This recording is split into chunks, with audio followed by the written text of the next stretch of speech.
मसीह का तमाम ये संबोधिमाल है, कैसा ही रंगो रूप है पैसा ही माल है।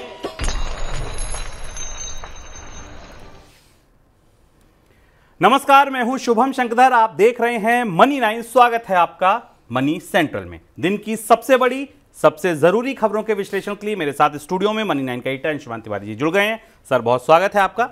अंशुमान जी से चर्चा शुरू की जाए उससे पहले आपको बता दें आज कौन सी बड़ी खबरें हैं इस शो में जिनको शामिल किया गया है। शुरुआत लोन फ्रॉड की एक खबर के साथ होगी। आरबीआई आगाह कर रहा है कि सावधान हो जाइए, लोन के नाम पर चल रहे हैं फ्रॉड। क्या फ्रॉड है, क्या आगाह किया, ये जानेंगे। राइट ऑफ लोन की वसूली के हाल बुरे हाल हैं। जितना लोन राइट ऑफ किया था, हालांकि राइट ऑफ लोन को ये नहीं मान लिया जाता कि ये डूब ही गया है, बैंकों के खाते से अलग कर देते हैं, लेकिन रिकवरी की कोशिशें जारी रहती हैं। ये कोशिशें काम नहीं आई। कितना बुरा हाल है ये जानेंगे। क्या लोकल बॉडी को मिलेगा जीएसटी में हिस्सा? अब तक तो केंद्र सरकार और राज्य सरकार को मिलता था, लेकिन 15वें वित्तीय आयोग के अध्यक्ष एनके सिंह ने कहा है कि लोकल बॉडीज को भी मिल सकता है। ये केवल ख्वाब है या ये हकीकत बनेगा? कितनी बारीकियां हैं इसके अंदर, ये जानेंगे। पुरानी पेंशन में दुविधा में कर्मचारी इसलिए क्योंकि सरकारें हॉट पोटैटो खेल रही हैं, वॉलीबॉल खेल रही हैं। जब कांग्रेस की सरकार थी कहा ओपीएस लाएंगे, अब उन राज्यों में बीजेपी की सरकार हो गई, सरकार ने कह दिया हम नहीं लाएंगे। कर्मचारी क्या करें, इधर जाएं कि उधर जाएं? तो इसको समझेंगे, ये बात कहां तक पहुंचेगी, कर्मचारी दुविधा में क्यों है। अगली बड़ी खबर जो होगी वो होगी वीवो के घाटे के पीछे क्या है। वीवो का घाटा बड़ा सुर्खियों में, 123 करोड़ रुपए का घाटा हुआ। बाजार में मोबाइल बिक रहे हैं, देश में मोबाइल बन रहे हैं, फिर कंपनी को नुकसान हो क्यों रहा है? इस घाटे में कुछ तो काला है। क्या काला है, ये आप दिन की सबसे बड़ी खबर में समझेंगे। और कोप की बैठक, लगातार हमने आपको हर पल की खबर सुनाई, अब आज नतीजा आ गया है। नतीजा लेकर हम आपके सामने आए हैं और नतीजे लगभग वैसे ही हैं जैसे हमने आपको संकेत पकड़वाए थे। क्या कुछ निकला कोप की बैठक से, ये दिन की दूसरी बड़ी खबर में जानेंगे। ये वाकई सबसे जरूरी खबर भी है आपके लिए। शुरुआत लेकिन कर्ज माफी को लेकर जो फ्रॉड चल रहा है उसकी खबर के साथ। लोन माफी को लेकर प्रिंट और डिजिटल मीडिया में आ रहे विज्ञापनों पर आगाह किया है आरबीआई ने कहा है कि कुछ लोगों की तरफ से विज्ञापनों में कर्ज माफी के सर्टिफिकेट उपलब्ध कराने का दावा किया जा रहा है और कर्ज माफी सर्टिफिकेट के लिए शुल्क वसूलने की बात कही गई है। रिजर्व बैंक ने इस तरह के विज्ञापनों से लोगों को आगाह किया है। क्या स्कैम है सर ये नया स्कैम है और इस तरीके के कॉल्स और फ़ोन बहुत सारे लोगों के पास आ रहे हैं जिनके क्रेडिट कार्ड और पर्सनल लोन पर काफ़ी कर्ज बकाया है। और भारत में इस तरीके के कर्ज की संख्या बढ़ भी रही है, आकार भी बढ़ रहा है और इसीलिए रिजर्व बैंक ने बैंकों से अनसिक्योर्ड लोन रोकने के लिए कहा है। हो ये रहा है शुभम कि लोगों को कॉल या मैसेजेस किए जाते हैं कि अगर आपके पास कर्ज है तो उसे बैंक से बात करके वेव ऑफ करा दिया जाएगा, उसे ख़त्म कर दिया जाएगा और बैंक से आपको कर्ज माफ़ होने का सर्टिफिकेट दिया जाएगा। इस तरीके की कोई व्यवस्था, इस तरीके का कोई ढांचा सिस्टम में मौजूद नहीं है। अगर आपको इस तरीके की कोई सूचना मिलती भी है तो आप स्पष्ट रूप से ध्यान रखिए कि बैंकों के पास कोई इस तरीके की व्यवस्था नहीं है जिसमें वो किसी से बात करके उसका कर्ज माफ कर सकें या उसे वेव कर सकें। कर्ज को केवल रिस्ट्रक्चर किया जाता है और उस रिस्ट्रक्चरिंग का एक अपना प्रोसेस है। उस प्रोसेस में भी तब जबकि उस प्रक्रिया का आप हिस्सा बने और आप उसकी देनदारी को भविष्य के लिए आगे लेकर जाएं। क्रेडिट कार्ड और पर्सनल लोन में सिर्फ और सिर्फ आपकी किस्त आगे बढ़ जाती है, कहीं भी लोन वेवर और माफी जैसी परिस्थिति नहीं बनती। बेहद विशेष परिस्थितियों में, कोविड जैसी स्थितियों में सरकार ने मॉरिटोरियम दिया था, लोन तब भी माफ नहीं किया था, कर्ज माफ नहीं किया था। तो इस तरीके की सूचनाओं पर रिजर्व बैंक काफी चिंतित नजर आ रहा है क्योंकि बहुत सारे लोग ऐसे हैं जो कर्ज माफी कराने का दावा कर रहे हैं। इसमें आम लोगों के भी, मिडिल क्लास के भी लोन हैं जिन्होंने क्रेडिट कार्ड पर खरीदारी कर रखी और इसके अलावा उद्योगों के, छोटी कंपनियों के भी, कारोबारियों के भी लोन हैं जिस पर इस तरीके की कोशिशें चल रही हैं। रिजर्व बैंक ने आगाह किया है इसे लेकर और आप इसमें ध्यान रखें कि ऐसी कोई व्यवस्था, ऐसी कोई सुविधा उपलब्ध नहीं है। पिछले 9 वर्षों के दौरान बैंकों ने जितने कर्ज राइट ऑफ किए हैं उनमें कर्ज की वसूली 20% से भी कम है। सरकार की तरफ से संसद में ये जानकारी दी गई। इसके मुताबिक 2014-15 से लेकर अब तक बैंकों ने 10,41,000 करोड़ रुपए का कर्ज राइट ऑफ किया है, लेकिन वसूली सिर्फ 1,61,000 करोड़ रुपए की हो पाई है। सर, इतनी कमजोर रिकवरी को कैसे समझा जाए? ये आंकड़ा बड़ा है, क्योंकि इस आंकड़े को अगर हम सही संदर्भ में समझें तो हमें लगेगा कि भारत में अधिकांश बैंकों में जो लिया गया कर्ज डूबता है तो वापस नहीं आता, भले ही कितनी भी कवायद, कितना भी कोशिशें आसपास की जाएं। 10.42 लाख करोड़ रुपए आप मान लें कि एक साल के भारत की जीडीपी का करीब करीब 5% है और सरकार के बजट का 20% है। इतना पैसा एक साल के बजट के हिसाब से अगर देखें तो इतना पैसा राइट ऑफ किया गया। और अगर आप सालाना आधार पर देखें तो 1 लाख से 1.25 लाख करोड़ रुपए का कर्ज हर साल बैंकों को राइट ऑफ करना पड़ता है, खत्म करना पड़ता है। अब दूसरा पहलू ये कि राइट ऑफ करना तकनीकी तौर पर बैंक का कर्ज माफ करना नहीं होता, पर तकनीकी तौर पर यह भी बात सही है कि बैंक राइट ऑफ तभी करते हैं जब उनकी उम्मीद खत्म हो जाती है कि वे इसे वसूल कर पाएंगे पूरी तरह से। इसके बाद राइट ऑफ कर्ज का होता क्या है, इस कर्ज को किसी डेट रिकवरी ट्रिब्यूनल को दे दिया जाता है, कभी बैड बैंक को बेच दिया जाता है, कभी इसे बेचने के लिए दूसरी व्यवस्थाएं की जाती हैं और उसमें बैंकों को उम्मीद होती है कि कुछ भी थोड़ा बहुत मिल जाएगा। वहां तस्वीर और ज्यादा खराब है। 10 से 12%, 15% की राइट ऑफ लोन्स की वसूली हुई है, यानी बैंकों का यह पैसा लगभग डूब गया है। डूबा इस तरह से नहीं है क्योंकि बैंकों को नुकसान हुआ, क्योंकि बैंकों ने अपने कैपिटल से इस पैसे को अपने बैलेंस शीट में दिखा दिया है। पर भारत के बैंकों में अब यह समस्या गंभीर रूप से बढ़ती जा रही है। राइट ऑफ की रफ्तार भी काफ़ी तेज है। हर साल बैंक बड़ी संख्या में अपने लोन राइट ऑफ कर रहे हैं, ख़त्म कर रहे हैं, हटा रहे हैं और उसके बदले अपनी कैपिटल फूंक रहे हैं।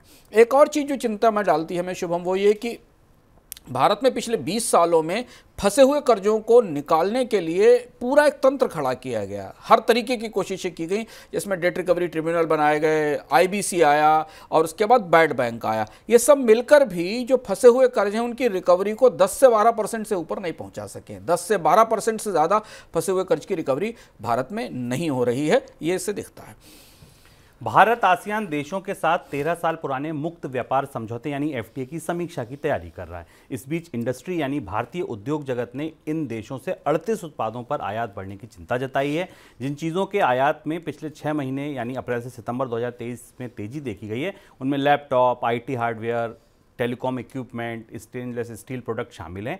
आयात में बढ़ोतरी मुख्य रूप से Singapore, Thailand, Indonesia, Malaysia, Vietnam और फिलीपींस जैसे देशों से देखी गई है। सर, सरकार की ताजा चिंता क्या है इस मोर्चे पर? आसियान को लेकर सरकार के पिछले 2-3 साल की जो समीक्षाएं हैं, जिसके कारण सरकार आसियान के समझौते को भारत के लिए अब फायदेमंद नहीं मान रही है। एक दौर था जब भारत के सबसे सफल व्यापार समझौतों में था, पर सरकार का यह मानना है कि आसियान देशों से भारत में जितना आयात होता है, जितना इंपोर्ट होता है, भारत से उन बाजारों में उतना एक्सपोर्ट नहीं होता है और इसलिए आसियान के साथ इस समझौते की समीक्षा की जा रही है। ध्यान रखना जरूरी है कि साउथ ईस्ट एशिया में भारत का सबसे बड़ा और सबसे पुराना समझौता है, जिसमें भारत को कई देशों से व्यापारिक रिश्ते आसान करने में और निर्यात और आयात बढ़ाने में मदद मिली थी। ताजी चिंता यह है कि कंप्यूटर हार्डवेयर को लेकर जो आयात भारत में बढ़ रहा है, उसमें आसियान देशों से समझौते का इस्तेमाल हो रहा है। संदेह है कि शायद चीन या ऐसे बाजारों से निकला हुआ सामान सिंगापुर, वियतनाम, मलेशिया के रास्ते आसियान समझौते के जरिए भारत में आ रहा है। चूँकि आसियान समझौते में भारत अपने पार्टनर्स को ड्यूटी में रियायत देता है, तो ये सामान ड्यूटी के रियायत के चैनल से आ रहा है। आपको याद होगा कि सरकार ने इस साल इसी वजह से, इसी डर से कंप्यूटर हार्डवेयर के आयात पर सख्ती की थी, लाइसेंस राज्य लागू किया था, फिर उस पर काफ़ी विरोध हुआ, सरकार को अपना हाथ पीछे खींचना पड़ा। ये मामला WTO में भी गया। WTO में सरकार ने अपने जवाब में कहा कि ये फैसला सिक्योरिटी मामलों में की वजह से किया गया था। लेकिन कुल तस्वीर ये है कि भारत में जो आयात हो रहा है वो सस्ता है, ड्यूटी फ्री और ड्यूटी की रियायत के साथ हो रहा है और उसमें शायद आसियान देशों के साथ समझौता एक बड़ा रास्ता बन रहा है। तो क्या आसियान के साथ समझौता बदला जाएगा, इसमें बदलाव होंगे, इसे रोका जाएगा, इस पर सबकी निगाह रहेगी, क्योंकि इसकी समीक्षा अब शुरू हो रही है। 15वें वित्त आयोग के अध्यक्ष NK सिंह ने कहा है कि देश में GST के जरिए जितने टैक्स की उगाही होती है, उसमें लोकल बॉडीज को भी हिस्सेदारी दी जानी चाहिए। उन्होंने कहा कि अधिकतर टैक्सों को अब GST में शामिल किया जा चुका है। ऐसे में लोकल बॉडीज को फंड जुटाने में संघर्ष करना पड़ रहा है। NK सिंह ने बताया कि देश में जिस रफ्तार से शहरीकरण बढ़ रहा है, उसे देखते हुए लग रहा है कि 2050 तक देश की आबादी का करीब आधा हिस्सा शहरों में बस जाएगा। सर, ऐसा क्यों कहा गया और ये क्या वाकई जितना आसानी से कह दिया गया उतना संभव है? ये बयान और टिप्पणी महत्वपूर्ण है। संदर्भ की दृष्टि से देखें और मौके की दौर से देखें तो इसलिए महत्वपूर्ण है क्योंकि नया वित्त आयोग बन गया है, उसके गठन की तैयारी शुरू हो गई है और उसकी भूमिका तय करने के लिए पूर्व वित्त आयोग के चेयरमैन का यह बयान महत्वपूर्ण है। पर व्यवहारिक रूप से अगर हम आप देखें तो लोकल बॉडीज़ या स्थानीय निकाय जिनके ऊपर शहर को साफ सुथरा रखने, चलाने और सुविधाएं देने की जिम्मेदारी होती है, उनके टैक्स का ढांचा बुरी तरह खराब है। वो भारत की सबसे दरिद्र सरकारें हैं। उन्हें लोकल गवर्नमेंट्स कहते हैं, बट आप उन्हें माने कि वो भारत की सबसे दरिद्र सरकारें। उन्हें आमतौर पर केंद्र सरकार से जो मिलने वाली ग्रांट है, जो ग्रांट फिनांस कमीशन के नियमों के तहत मिलती है, उस पर निर्भर रहना पड़ता है।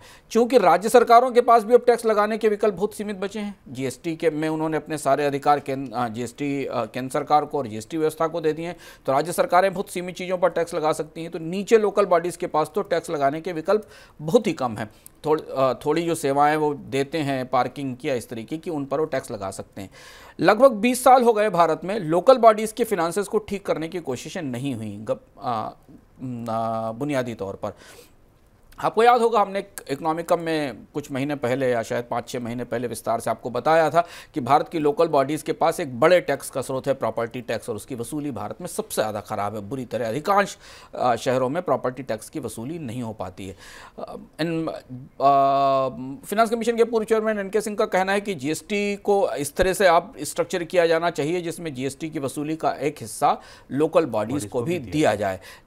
वो बस राज्यों के हिस्से से दिया जाएगा, केंद्र के हिस्से से दिया जाएगा, इस पर खासी रार मचेगी, इस पर खासी खींचतान होगी अगर स्थानीय निकायों को ये पैसा दिया जाता है। लेकिन अभी तो स्थिति यह है कि राज्य सरकारें अपने टैक्स के अधिकारों में से भी टैक्स लगाने के अधिकार अपनी स्थानीय निकायों को देने को तैयार नहीं है। पंचायती राज कानून में भी इस तरीके की व्यवस्था की गई थी कि स्थानीय निकायों को टैक्स लगाने के अधिकार दिए जाएं, पर बहुत सारे राज्यों ने स्थानीय निकायों को इन अधिकारों को देने में दिलचस्पी नहीं दिखाई है। कुछ राज्यों की पुरानी पेंशन व्यवस्था में वापसी का असर उन राज्यों की आर्थिक हालात पर पड़ सकता है और राज्यों के बजट पर भी भारी बोझ पड़ने की संभावना है। रिजर्व बैंक ने अपनी रिपोर्ट में यह कहा है, जो राज्य पुरानी पेंशन व्यवस्था में लौटे हैं उनके यहाँ पूंजीगत खर्च में कमी आ सकती है, जिस वजह से निश्चित तौर पर ग्रोथ पर भी असर पड़ेगा। दूसरी तरफ केंद्र सरकार ने संसद में एक बार फिर से साफ कर दिया कि पुरानी पेंशन व्यवस्था में लौटने की कोई योजना नहीं है। ये बयान सुनिए और अब समझिए जो हाल में आए विधानसभा चुनाव, उनके नतीजों को। 2 राज्य ऐसे हैं, राजस्थान और छत्तीसगढ़, जहां पर पुरानी पेंशन आ चुकी थी, पुरानी जो सरकार थी वो ले आई थी।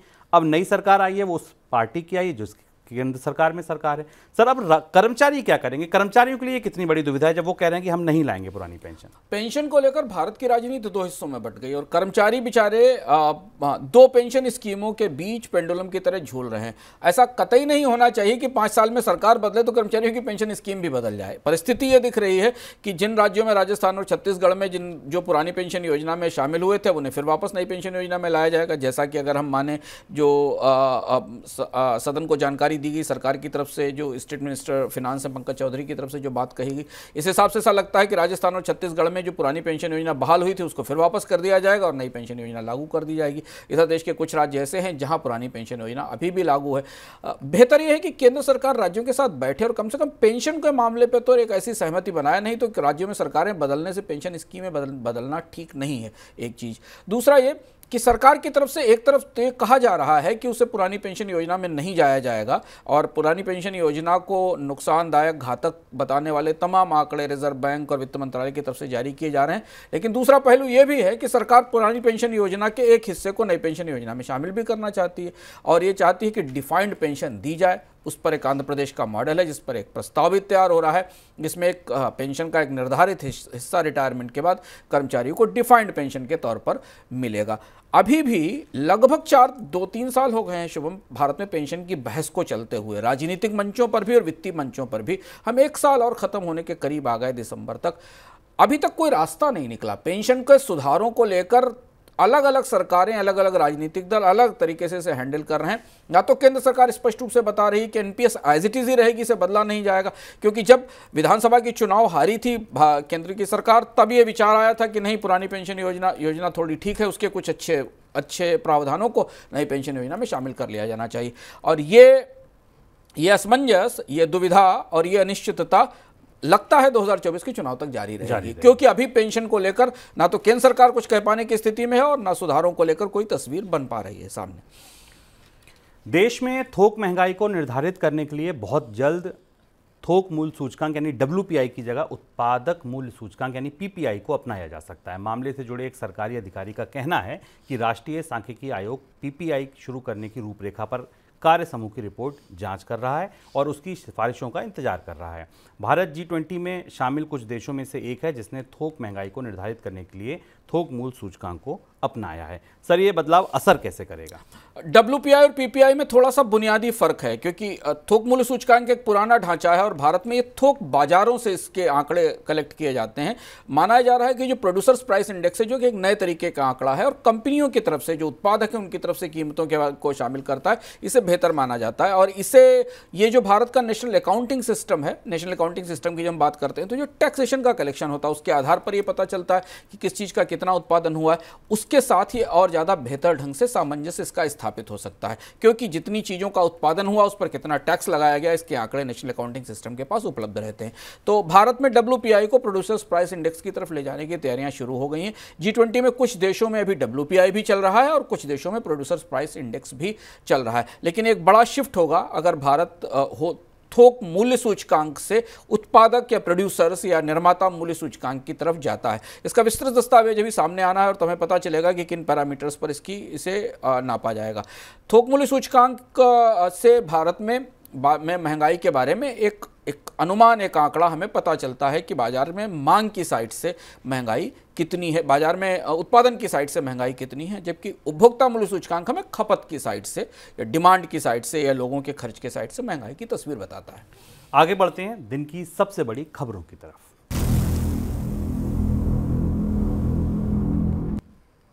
साल 2012 के बाद से अब तक देश में FMCG उत्पादों की कीमतें 2 गुने से ज़्यादा हो गईं। CCI ने के साथ बोस्टन कंसल्टिंग ग्रुप ने अपनी रिपोर्ट में बताया कि रसोई के सामान, house hold care products, food और पेय पदार्थों के बाद कॉलेज फीस में सबसे ज़्यादा बढ़ोतरी दर्ज की गई। ये रिपोर्ट जो आई, इसमें ये पता चला कि 2007 और 2023 के बीच FMCG वॉल्यूम में 3.4% की सालाना ग्रोथ दर्ज की गई। सर, FMCG कंपनियों के आंकड़ों को कैसे समझा जाए? ये काफ़ी दिलचस्प आंकड़ा और हमें भारतीय बाजार की कई ऐसी जानकारियां दे रहा है और एक लंबे समय का आंकड़ा है, तो इसको आप ट्रेंड या पैटर्न कह सकते हैं, क्योंकि इसमें कोविड का समय भी शामिल था और कोविड के गैर कोविड के समय भी शामिल थे। इससे 2 बेहद महत्वपूर्ण चीज़ें निकली। पहली चीज़ तो ये निकली कि भारत में उपभोक्ता सामानों की, FMCG उत्पादों की, यानी जो पैकेज्ड कंज्यूमर प्रोडक्ट हैं, जिसमें आप साबुन, तेल, मंजन, खाने के सामान या बाकी फूड प्रोडक्ट हैं, इनकी बिक्री की ग्रोथ केवल 3.4% रही है पिछले 15 साल में, जो कि भारत के बाजार की संभावनाओं को देखते हुए काफ़ी कम है, क्योंकि भारत में इसी दौरान जो कंजम्पशन एक्सपेंडिचर है, लोगों की खपत खर्च है, वो 6% की ज़्यादा रफ्तार से बढ़ी। यानी भारत में अभी भी FMCG उद्योग के लिए मांग बढ़ने की रफ्तार भारत की खपत खर्च की रफ्तार से आधी है। तो लोग खपत पर खर्च तो कर रहे हैं, पर FMCG उद्योग को उस बढ़ते हुए खर्च का लाभ नहीं मिला, ऐसा ये रिपोर्ट बता रही है। दूसरी और ज़्यादा महत्वपूर्ण बात यह है कि भारत के अधिकांश उत्पादों में पिछले 15 साल के दौरान, बल्कि 10 साल माना जाए, तो ज़्यादातर FMCG उत्पादों की कीमतें 2 गुनी बढ़ गई। यह बेहद चौंकाने वाली जानकारी है। चौंकाने वाली इसलिए है क्योंकि इस दौरान लागतें भी कम हुई, उत्पादन भी बढ़ा, कच्चा माल भी सस्ता हुआ, लेकिन FMCG उद्योग कहीं ना कहीं जो उसकी वॉल्यूम की ग्रोथ है, यानी जो उसके माल में बिक्री की कमी है, उस नुकसान की भरपाई के लिए वो कीमतों में बढ़ोतरी का सहारा ले रहा है। तो अगर आप 10 साल पहले कोई साबुन या कोई टूथपेस्ट या कोई FMCG प्रोडक्ट किसी कंपनी का खरीद रहे थे, तो उसकी कीमत लगभग 2 गुनी हो चुकी है। लेकिन इन 10 सालों में लोगों की ज़िंदगी जीने की लागत में जिस तरह से बढ़ोतरी हुई, उस हिसाब से उनकी आय या कमाई नहीं बढ़ी है। तीसरी महत्वपूर्ण बात यह कि बाजार का ये स्ट्रक्चर हमें ये बता रहा है कि धीमे धीमे कीमतें बढ़ाने की क्षमता जिन कंपनियों के पास है, यानी जिनके पास प्राइसिंग पावर मौजूद है, वो कंपनियां ही बाजार को लीड कर रही हैं। इसलिए FMCG के बाजार में हमें अब कुछ खास उत्पादों में कुछ खास कंपनियों की मोनोपोली बनती दिखाई दे रही है, क्योंकि वॉल्यूम की ग्रोथ कम है। जिनके पास प्राइसिंग पावर है, जिनके पास बड़ा नेटवर्क है, वो बाजार का बड़ा हिस्सा अपनाएंगे। सर, इस ग्रोथ की रोशनी में, जो वॉल्यूम की ग्रोथ है, इसकी रोशनी में आपको क्या लगता है बाजार में आने वाले समय में क्या बदलाव होते दिख सकते हैं? दो बड़े बदलाव होते दिखाई दे रहे हैं। क्योंकि वॉल्यूम की ग्रोथ कम है, इसलिए अब वापस भारतीय बाजार में आपको लोकल ब्रांड्स का या स्थानीय ब्रांड्स की सेल्स बढ़ती दिखाई देंगी। जैसा कि हम इससे पहले देखते थे, उसके बाद बीच में एक शिफ्ट आया और भारत के बड़े कंज्यूमर ब्रांड्स पैन इंडिया हो गए और जो छोटे छोटे स्थानीय ब्रांड थे चाय के, स्पाइसेस के, इन्हें उन्होंने टेक ओवर किया या बाजार से बाहर हो गए। अब कीमतें बढ़ने की स्थिति में इन ब्रांड्स को स्थानीय लोकल ब्रांड से कंपटीशन मिलना फिर शुरू होगा। और इस तरीके की रिपोर्ट भी है कि बहुत सारे बाजारों में कोविड के बाद छोटे स्थानीय ब्रांड, जिनमें क्वालिटी के इश्यूज भी हो सकते हैं, बाकी चीज़ों के इश्यूज भी हो सकते हैं, वो बाजार में उभर कर सामने आ रहे हैं। और फिर वापस हम उस दौर में जा रहे हैं जैसे कि आज से 10 एक साल पहले आपको बाजार में, हर स्थानीय बाजार में एक चाय का ब्रांड दिखता था, एक हेयर ऑयल का ब्रांड दिखता था, एक स्पाइसेस का ब्रांड दिखता था। अब वो परिस्थिति धीमे धीमे बनती दिखाई दे रही है। दूसरा ये कि हमें ये भी देखना होगा कि जो भारत का शहरों का रिटेल कंजम्पशन है, अब वो ऑर्गेनाइज्ड रिटेल की तरफ बढ़ रहा है, जहां लोग मॉल से, ग्रोसरी स्टोर से या ऑनलाइन शॉपिंग कर रहे हैं। तो उस बाजार में भी अब बड़े ब्रांड का कब्जा होगा, जबकि इनकम लेवल पर जो नीचे के लोग हैं वो शायद अनब्रांडेड प्रोडक्ट्स पर या सस्ते प्रोडक्ट की तरफ जाएंगे। इस तरीके की संभावना बनती दिख रही है। वीवो मोबाइल इंडिया को वित्त वर्ष 2022 में 123 करोड़ रुपए का घाटा हुआ। इससे पहले वाले वित्त वर्ष यानी 2021 में कंपनी को 552.5 करोड़ रुपए का मुनाफा हुआ था, जबकि कंपनी ने 26,711 करोड़ रुपए की बिक्री की थी। आपको बता दें कि कंपनी पर मुनाफा कम दिखाकर टैक्स चोरी के आरोप में जांच भी चल रही है। सर, ऐसा घाटा क्यों दिख रहा है? मोबाइल तो बिक रहे हैं। वीवो के आंकड़े काफ़ी चौंकाने वाले हैं और आपको हम वीवो की खबर बराबर बताते रहे हैं। ईडी ने अपनी एक ताज़ी चार्जशीट दाखिल की, जिसमें वीवो के ऊपर मनी लॉन्ड्रिंग के कानून के उल्लंघन के बड़े आरोप लगाए गए। ये पाया गया कि वीवो ने कई सारे डिस्ट्रीब्यूटर्स और छोटी कंपनियां भारत में बना रखी थी, जिनको चीन के लोग चला रहे थे। और ये जो घाटा हमें जो घाटा दिख रहा है और मुनाफे में कमी दिख रही है जबकि वीवो के मोबाइल बिक रहे हैं, उसका एक बड़ी वजह यह हो सकती है कि ईडी ने इस रिपोर्ट में कहा है कि वीवो ने करीब 1 लाख करोड़ रुपए के आसपास भारत से बाहर ट्रांसफर कर दिए इन अवैध चैनलों के जरिए, मनी लॉन्ड्रिंग चैनलों के जरिए। यानी वीवो भारत में प्रोडक्ट बेच रही थी, मुनाफा कमा रही थी, पर वो मुनाफा भारत से डिफरेंट कंपनियों के जरिए चीन में वापस जा रहा था और इसलिए वीवो को 123 करोड़ रुपए का लॉस दिखाई दे रहा है। अब ये मामला थोड़ा पेचीदा है क्योंकि ईडी की तरफ से इस पूरे मामले की जांच चल रही है। तो क्या वीवो ने अपनी सेल्स को सही ढंग से रिपोर्ट नहीं किया, भारत के कंपनी कानून में, भारत के जीएसटी में और बाकी जगह इसे इस तरह से रिफ्लेक्ट किया नहीं किया गया, ये देखना होगा। और ईडी की जांच की रोशनी में आंकड़ा हमें किस तरफ इशारा करेगा? क्या वीवो ने कोई बहुत बड़ी टैक्स चोरी और भी की है जो नहीं है, ये हमें बाद में पता चलेगा। दुनिया भर में पर्यावरण को बचाने के मकसद से यूएई में चल रही COP28 बैठक का जो डॉक्यूमेंट तैयार हो रहा है, उसमें पर्यावरण को बचाने के लिए उपाय पर बड़ा यू-टर्न दिख रहा है। रिपोर्ट के डॉक्यूमेंट के ड्राफ्ट में जीवाश्म ईंधन के इस्तेमाल को खत्म करने के क्लॉज को हटा लिया गया। जो पहले बैठक हुई थी उसमें जीवाश्म ईंधन के इस्तेमाल को खत्म करने की बात कही गई थी, लेकिन इस बार के डॉक्यूमेंट में ये क्लॉज ही हट गया। सर, फिर COP में तय क्या हुआ? ग्लासगो से दुबई आते आते दुनिया को प्रदूषण से मुक्त करने, कार्बन खत्म करने, पर्यावरण की आपदाओं को रोकने की जो पूरी सहमति थी वो ध्वस्त हो गई। और अब COP ऐसा लग रहा है, अभी तक जब हम इसे रिकॉर्ड कर रहे हैं, हालांकि फाइनल डिक्लेरेशन रात तक आएगा, पर ऐसा लग रहा है कि दुनिया के सबसे बड़े संकट को हल करने बैठे नेता और उनकी कॉन्फ्रेंस एक बड़े डिजास्टर की तरफ, एक बड़ी असफलता की तरफ बढ़ रही है। ग्लासगो की सहमति के बाद, पेरिस से ग्लासगो तक की सहमति के बाद तय हुआ था कि दुनिया में जीवाश्म ईंधन को सीमित करने का समझौता तय किया जाएगा, क्योंकि दुनिया के तापमान को 1.5 डिग्री सेल्सियस पर रोका जाना है, जो कि पैमाना है, और इसके लिए 2050 तक नेट जीरो का लक्ष्य हासिल करना है, कार्बन के उत्सर्जन को रोकना है। और इसके लिए इस बैठक में समझौता होना था। जैसा हम आपको लगातार बताते चले आ रहे हैं कि इस बैठक के मेजबान ही स्वयं फॉसिल फ्यूल के सबसे बड़े प्रोड्यूसर हैं, जीवाश्म ईंधन के सबसे बड़े प्रोड्यूसर हैं, जिसमें कि ओपेक देश हैं। और जो प्रमुख देश दुनिया में सबसे ज़्यादा जीवाश्म ईंधन का इस्तेमाल करते हैं, उत्पादन करते हैं, भारत, चीन जैसे देश, वो इस व्यवस्था में शामिल नहीं थे। तो अब स्थिति ये हो गई कि यहाँ इतना दबाव था, इतनी लॉबी मजबूत थी जीवाश्म ईंधन के समर्थकों की, कि इस दस्तावेज में उसका जिक्र तक हटा दिया गया। कम से कम ग्लासगो में फॉसिल फ्यूल खत्म करने के लक्ष्य की बात थी। ये बड़ा डिजास्टर है, ये मनुष्यता के साथ, लोगों के साथ, पर्यावरण के साथ बड़ी असफलता है, जो हमें अब आती दिखाई दे रही है COP की बैठक से। सर इसका असर अब आगे क्या होगा फिर? जो इसका असर ये है कि एक तो जो भीतर से चर्चा निकल कर आई कि ओपेक देशों ने स्पष्ट रूप से, ओपेक देशों के प्रमुख जो हैं, उन्होंने उनकी तरफ से, जो सेक्रेटरी जनरल हैं उनकी तरफ से कहा गया कि ओपेक देश फॉसिल फ्यूल को खत्म करने से संबंधित किसी भी जिक्र को इस दस्तावेज में रिजेक्ट करेंगे। यूनाइटेड अरब अमीरात ओपेक का प्रमुख सदस्य है, दुनिया के सबसे बड़े तेल उत्पादकों में मौजूद है। तो अब इसके बाद पूरी दुनिया में जो एक थोड़ी बहुत सहमति या चिंता ग्लासगो तक बनी थी वो पूरी तरह बिखर गई है। अब इसके बाद जो तस्वीर हमें मिलेगी दुबई से बाहर निकलती है, उसमें यूरोपियन यूनियन कार्बन को लेकर और सख्ती करेगा, क्योंकि जर्मनी का कहना था कि समझौते से बहुत ज़्यादा निराश है। यूरोपियन यूनियन के देश अपने यहाँ जीवाश्म ईंधन के उत्सर्जन को कम करने की सहमति बना चुके हैं और उस पर वो सख्ती से बढ़ेंगे। बाकी दुनिया को अपने अपने फेफड़ों की चिंता खुद करनी होगी, अपनी अपनी ज़िंदगी की चिंता खुद करनी होगी। दुनिया ने जिन नेताओं पर भरोसा किया था कि वो उन्हें पर्यावरण की आपदाओं से बचाएंगे, उनके लिए आबोहवा ठीक करेंगे, वो सारे नेता, पूरी दुनिया की सामूहिक रूप से राजनीति इसमें असफल रही है। ऐसा कोप की बैठक से निकलता हुआ दिख रहा है।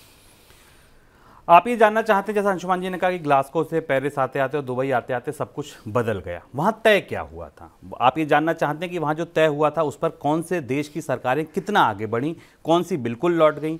चलिए ये सब छोड़िए, आप ये जानना चाहते हैं कि भारत ने इसमें क्या किया? दिल्ली में धुंध दिख रही है, चेन्नई में साइक्लोन दिख रहा है, हिमाचल में हमने बाढ़ देख ली, सब कुछ देख लिया। क्या आपको इस बात की चिंता है कि आपकी सरकार ने, आपके देश ने क्या किया? अगर आप ये सब कुछ जानना चाहते हैं तो इस बार का इकोनॉमिकम देखिएगा। इस बार के इकोनॉमिकम में आपको ये सब कुछ पता चलेगा कि COP28 बैठक की जो पृष्ठभूमि है, इसका जो बैकग्राउंडर है, इसकी जो पीछे की कॉपी है वो क्या है। ये तो आपको ताज़ा अपडेट तो कल के अखबारों में, आज शाम को सब जगह दिखने लगेंगे, लेकिन ये पूरी बात शुरू कहाँ से हुई थी, यहाँ तक की नौबत क्यों आई थी, ये यूटर्न क्या है, कौन से निष्कर्ष हैं, क्या दिक्कतें हैं, दुविधाएं हैं, रोड़े हैं, ये सब कुछ आपको बताएगा इस हफ्ते का इकोनॉमिकम। इसे देखना ना भूलिएगा। फिलहाल आगे बढ़ते हैं। हाँ, एक और चीज़, ये इकोनॉमिकम मिलेगा कहाँ? सिर्फ और सिर्फ मनी 9 के मोबाइल ऐप पर। यूट्यूब पर विलंब से जाता है, तो अगर बिना देरी के अगर आप ये कार्यक्रम यूट्यूब पर देख रहे हैं तो ऐप डाउनलोड कर लीजिए, तभी आपको ये मिल पाएगा इकोनॉमिकम देखने के लिए। इसमें आपको यह जरूर पता चलेगा कि जिन नेताओं ने पिछले 2 साल में, 3 साल में पर्यावरण को बचाने की सबसे ज़्यादा सम्मेलन किए, सबसे ज़्यादा तस्वीरें छपवाई और सबसे ज़्यादा आगे बढ़कर ये कहा कि वो दुनिया को बचाएंगे, उन्होंने वास्तविक तौर पर किया क्या अपने देशों में? उनका जो गोपनीय रिपोर्ट कार्ड है वो इस इकोनॉमिकम में आपको मिलेगा, जिससे आपको पता चलेगा कि दुनिया की राजनीति ने, दुनिया के नेताओं ने हमारी सांस और हमारी आबोहवा को ठीक करने की जिम्मेदारी ली थी और उन्होंने हमारे साथ कितना बड़ा धोखा किया है। बिल्कुल। आगे बढ़ते हैं। वैश्विक व्यापार को बढ़ावा देने के लिए बनी संयुक्त राष्ट्र की संस्था अंटाक ने अपनी रिपोर्ट में कहा है कि 2023 के दौरान वैश्विक व्यापार में 5% की भारी गिरावट देखने को मिल सकती है। इस रिपोर्ट के मुताबिक दुनिया भर में महंगे हुए कर्ज, कई देशों के बीच तनाव बढ़ने की वजह से वैश्विक व्यापार पर असर पड़ा है। 2023 के दौरान वैश्विक वस्तु व्यापार करीब $2 ट्रिलियन घटकर $30.7 ट्रिलियन रह सकता है। हालांकि वैश्विक सर्विस व्यापार में 7% बढ़ोतरी का अनुमान है, लेकिन वस्तु व्यापार में भारी गिरावट की वजह से कुल व्यापार में गिरावट आई है। सर, ये अंकटाड की जो भविष्यवाणी है, इसका मतलब क्या है? अंकटाड की भविष्यवाणी पिछले साल की तरह से और निराशाजनक है। 5% का कॉन्ट्रैक्शन होगा दुनिया के ट्रेड में 2023 का जो आंकड़ा, यानी 2024 के बारे में अगर भविष्यवाणी माने तो ये अच्छी नहीं है। और इस कॉन्ट्रैक्शन का असर हम इस साल, पूरे साल भारत के निर्यात पर देख ही रहे हैं और भारत का निर्यात लगातार गिरा है। भारत दुनिया के उन प्रमुख देशों में है जिन्हें अंतर्राष्ट्रीय अर्थव्यवस्था में सुस्ती और मंदी का असर दिखाई दिया है। यहाँ से आप ये भी सूत्र पकड़ सकते हैं कि अंकटाड ने दुनिया के ट्रेड में कॉन्ट्रैक्शन का जो संकेत का जो प्रोत्साहन की जो भविष्यवाणी दी है, इसका सीधा असर चीन पर भी पड़ेगा, क्योंकि चीन दुनिया का सबसे बड़ा एक्सपोर्टर है और अब दुनिया के बाजार में मांग कम होने का असर चीन की अर्थव्यवस्था में और ज़्यादा मंदी के तौर पर सामने आएगा। 2024 व्यापार की दृष्टि से ज़्यादा चुनौतीपूर्ण होता हुआ लग रहा है 2023 की तुलना में। आगे बढ़ते हैं मनी सेंट्रल झटपट की ओर।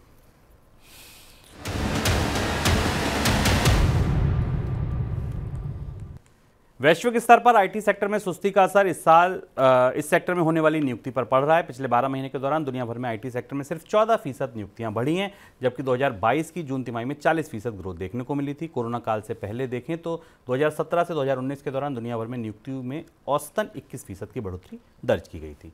दिग्गज आईटी कंपनी इन्फोसिस के सामने लीडरशिप का संकट पैदा होने की आशंका फिर जताई जा रही है। हाल के दिनों में कंपनी से टॉप मैनेजमेंट के कई लोगों ने नौकरी छोड़ी है। नौकरी से त्यागपत्र देने वालों में ताजा नाम कंपनी के सीएफओ नीलांजन रॉय का है। नीलांजन 31 मार्च को कंपनी छोड़ देंगे। पिछले 1 साल के दौरान इन्फोसिस से टॉप मैनेजमेंट के कुल 12 लोग नौकरी छोड़ चुके हैं। इन्फोसिस देश की दूसरी सबसे बड़ी सॉफ्टवेयर एक्सपोर्ट कंपनी है। देश में लैपटॉप और टैबलेट आयात पर लगाई गई पाबंदियों को लेकर भारत ने विश्व व्यापार मंच यानी WTO पर जो वजह बताई है, उनमें एक वजह राष्ट्रीय सुरक्षा भी है। भारत की तरफ से कहा गया है कि आयात पर पाबंदी लगाने की वजह राष्ट्रीय सुरक्षा, भ्रामक गतिविधियों को रोकना, ट्रेड से जुड़ी जानकारी जुटाना और पर्यावरण को बचाना है। अक्टूबर में भारत ने IT हार्डवेयर आयात के लिए लाइसेंस जरूरी कर दिया था।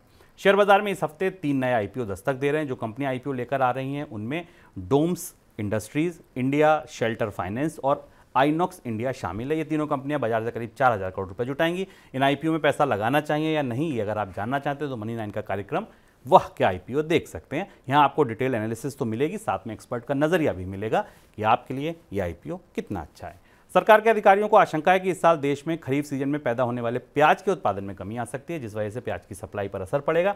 ऐसे में प्याज की महंगाई को रोकने के लिए सरकार बफर स्टॉक के लिए अतिरिक्त 2 लाख टन प्याज की खरीद कर सकती है और जरूरत पड़ी तो खरीद को बढ़ा भी सकती है। एक रिपोर्ट में यह भी कहा गया कि सरकार ने बफर के लिए जितने प्याज की खरीद की थी उसमें 25% प्याज सड़ गया, खराब भी हुआ है। सर, कोई टिप्पणी आपकी? इन्फोसिस का घटनाक्रम थोड़ा दिलचस्प रोमांचक मोड़ पर पहुंच रहा है, क्योंकि इन्फोसिस के अंदर पिछले 5-6 महीनों के दौरान ऐसी घटनाएं हुई हैं, इस तरीके के परिवर्तन हुए हैं जिससे इस कंपनी की साख और इस कंपनी की विश्वसनीयता और इस कंपनी में टैलेंट रोकने की क्षमता को लेकर सवाल उठ रहे हैं। ये ताज़ी जानकारी आपको शुभम ने दी। इससे पहले मोहित जोशी और रवि कुमार, जो दोनों प्रेसिडेंट थे इन्फोसिस के, उन्होंने छोड़ा और वो दोनों कॉम्पिटिटिव कंपनियों में चले गए, टेक महिंद्रा और कॉग्निजेंट में। इससे पहले इसके चीफ ह्यूमन रिसोर्स ऑफिसर्स ने छोड़ा था। इन्फोसिस पिछले 1 दशक में अच्छे कारणों के बजाय विवादित कारणों के कारण ज़्यादा चर्चा में रही, और अब फिर जब IT सेक्टर में कई तरीके के दबाव महसूस हो रहे हैं तब इन्फोसिस में एक नई तरीके की लीडरशिप की चुनौती बनती दिख रही। इस पर हमारी निगाह लगातार बनी रहेगी अपने अलग अलग कार्यक्रमों में, मनी सेंट्रल में, कंपनी नामा में और स्टॉक मार्केट से जुड़े शो में। इन्फोसिस के घटनाक्रम को आपको तरह तरह से बताते रहेंगे और शेयर बाजार में निवेशकों पर इसका क्या असर पड़ेगा इसकी पड़ताल करते रहेंगे। तो ये था हमारा आज का मनी सेंट्रल। कल फिर आएंगे नए संस्करण के साथ, तब तक के लिए दीजिए इजाजत। नमस्कार। ऐसे ही का तमाम ये कम्बोज लाल है, कैसा ही रंगो